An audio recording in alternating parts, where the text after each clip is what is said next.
What do you mean? What do you mean? What do you mean?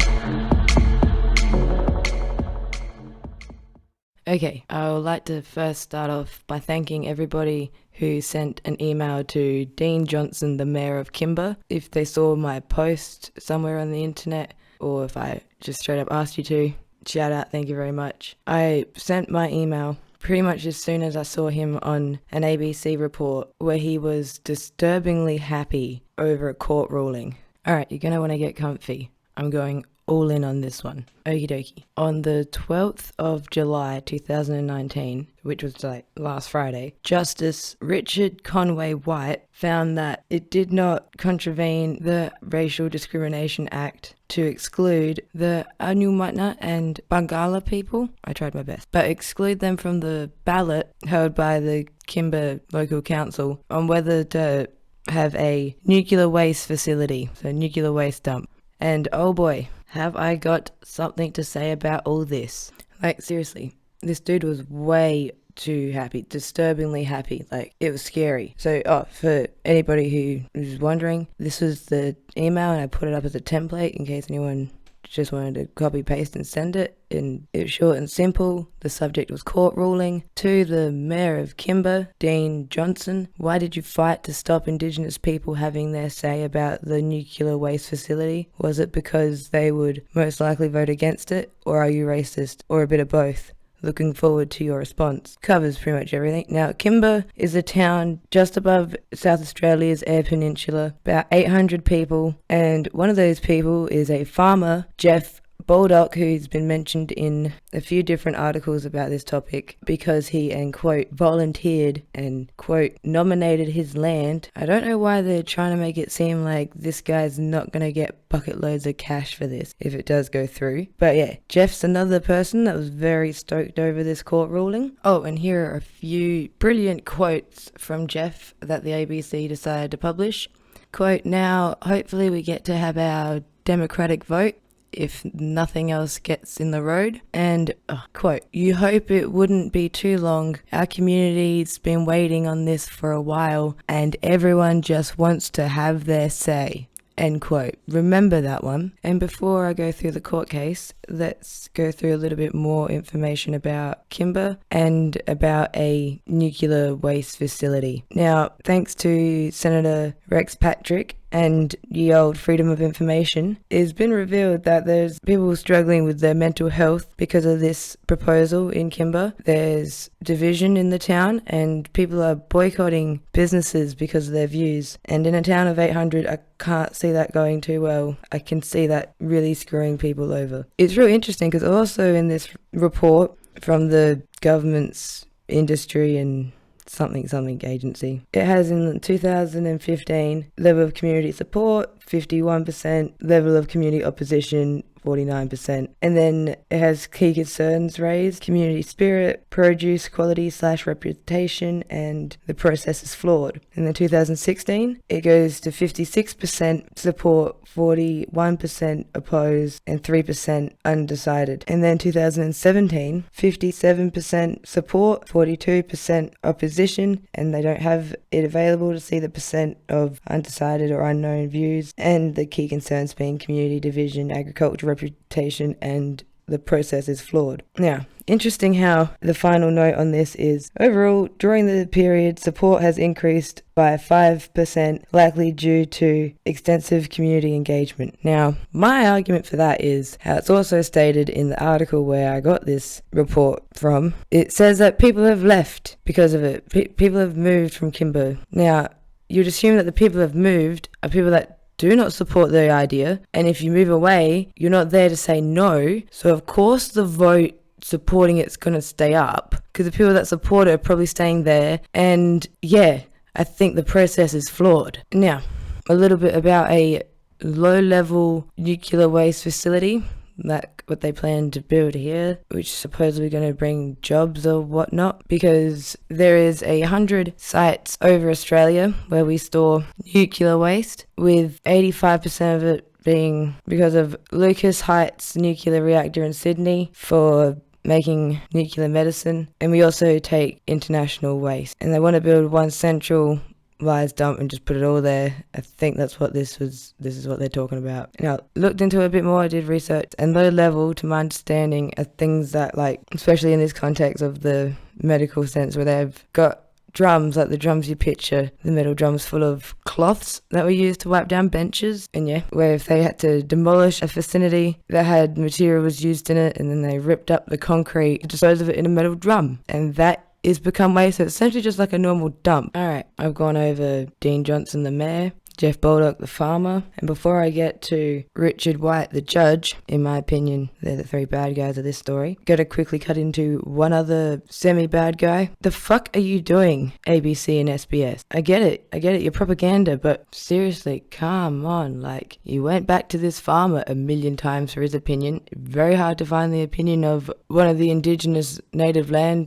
title owners in any of your articles, and we'll just let's look at the headlines from Friday. ABC, federal court dismisses bid to stop ballot on nuclear storage facility near Kimber. Alright, SBS, court rejects indigenous bid to stop nuclear waste facility. I just find it interesting that the one that mentions ballot paper doesn't mention indigenous, and vice versa. The one that mentions indigenous doesn't mention that it's about a ballot. They both mention nuclear, but they don't make it obvious in the headline. We said, no, you can't have a vote to the native land owners on what happens to the land. Oof. Alright, now let's go through the court case. On Friday, Justice Richard White ruled that it did not contravene any racial discrimination laws by excluding the native land owners from the Kimber Council ballot. The judge said that they were not excluded because of their Aboriginality, but the council had reasonably restricted the ballot to members of the Kimber community who had the right to elect council members. I won't jump to call them a racist. I just jumped to the assumption that they would make a bucket load of money out of this, one way or another, and greed will be driving them. Might not necessarily be hatred or any sort of white supremacy mentality, could just be on them on a personal level. Greed. They want money, but then they're going to use these racial opportunities to help further their means, obtain that money. And this was all done on NAIDOC Week, a week which is for celebrating Aboriginal culture. Beautifully done. Well done, Australia. Smashing it out. Alright, let's break this down. Justice Richard White ruled in federal court in Adelaide on Friday, the 12th of July 2019, that it does not contravene the Racial Discrimination Act to exclude the native land title owners from a vote about a nuclear waste facility that's going to be built on their land. It's not because of their race, because of their Aboriginality. It's because they're not enrolled to vote for council.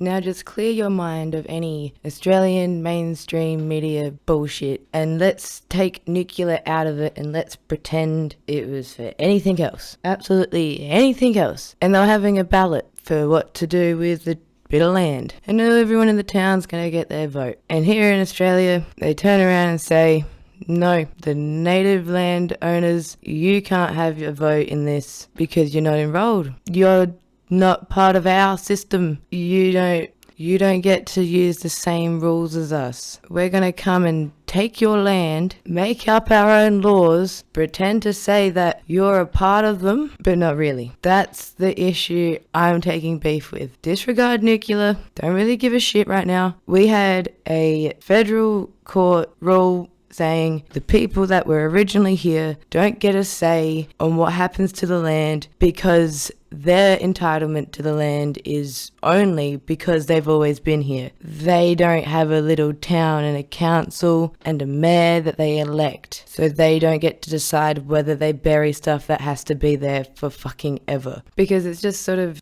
any way I could dish up an argument. It just comes down to the indigenous people value the land. They have a spiritual connection to it and it's more valuable to them than money is to people. And then that's the thing on the other side. These farmers and townspeople only want jobs, money. There were like $2 million invested in promoting this idea in Kimber. I wonder where all that went. So you have people that to them the land is sacred versus people to them the land is a radioactive dump. To be honest, it's pretty easy to pick a side on this one. Now, yeah, I'll just devil's advocate some little ridiculous arguments, which, just come down to those two sides. This place is meant to be near or in the area which was used for testing, which is known as Emu Fields, and they tested bombs there in the 50s. So some people have the argument, oh, it's already fucked, might as well bury stuff there. Now, if you look at that from the perspective where the land is sacred to you and you have a connection with it, it's sort of like, oh, people rocked up here and fucked it up once, and now they're using that as an excuse to continue fucking it up.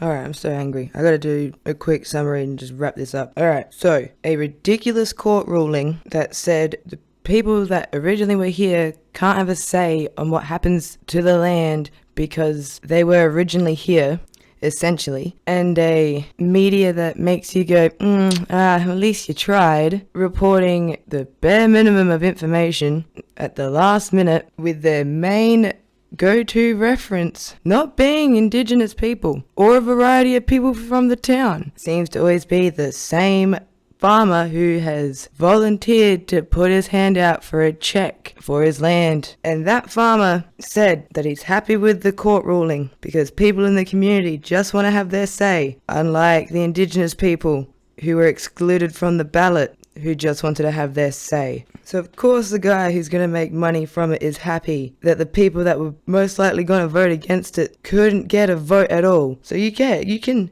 take the race thing out of this in a way where money and greed overpowers all. And the community that Jeff so deeply loves and wants to have their say heard. That town that's been divided and is reports of mental health issues with the minister just saying in response, we chucked you $30,000 for a mental health and well-being program or something. Shut up. And not only do they not take the votes of the people that have the native title of the land, if it's only going to be people that can vote for members of council, children aren't included, So the children of Kimba don't get to say whether they ruin the agricultural reputation of growing wheat and other grain in the farms there. They don't get a say in whether their option for a future job if they stay in town is working in a nuclear waste dump. The kids that are the future of the town don't get a say. That's another winning factor of this. Just some old white guys. And this is all being decided and done by the federal government, the right-wing coalition Australian federal government of 2019. I would not trust any of this as far as I could throw one of those barrels full of cement.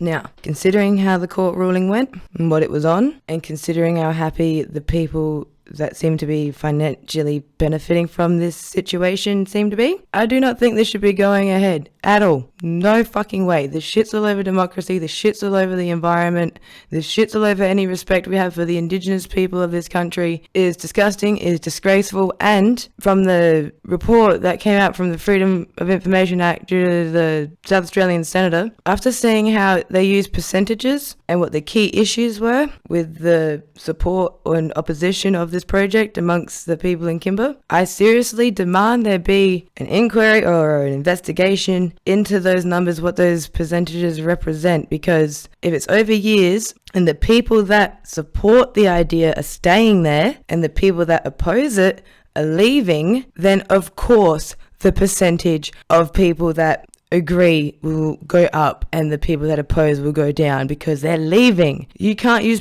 this $2 million that were pumped in there and then it's just waited out till you get enough votes, because it was pretty much a 50-50 at the start, and then saying no to the people that originally were here because they would say no, and on top of it is nuclear waste. What a beautiful picture we've painted here. Be sure I will be tracking this one. I'll be contacting more people to get more information, because even if this wasn't close to home, this is just ridiculous. Thank you for listening. Please like and subscribe.